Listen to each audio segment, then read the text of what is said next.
హిందూ ఒక శివాజీగా తయారు కావాలి, ఒక వివేకానందగా తయారు కావాలి, ఒక ఝాన్సీ లక్ష్మీబాయి లాగా ప్రతి మాత తయారు కావాలి, ఒక అల్లూరు సీతారామరాజు లాగా తయారు కావాలి.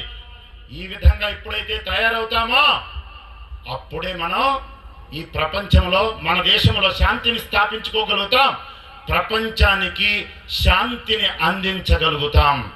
అందువల్ల మనం చేయవలసిందంతా ఒకటే, ఎవరినో ఏదో అనవలసినటువంటి పని లేదు. నీ ధర్మాన్ని నువ్వు ఆచరించు. స్వధర్మే నిధనం శ్రేయ పరధర్మో భయావహ.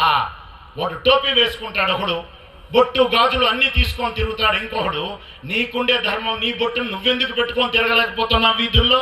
సిగ్గా? మనకి సిగ్గుండొచ్చా? హిందువుగా పుట్టి హిందువుగా గర్వించవలసినటువంటి నీవు బొట్టు పెట్టుకోవడానికి ఎందుకు సిగ్గుపడుతున్నావు? కట్టుపోయింది, జుట్టు పోయింది, ఈ రోజు మిగిలింది హిందువుకి ఒక్క బొట్టు మాత్రమే. అవునా కదా చెప్పండి? నేను ఇంకా అంటా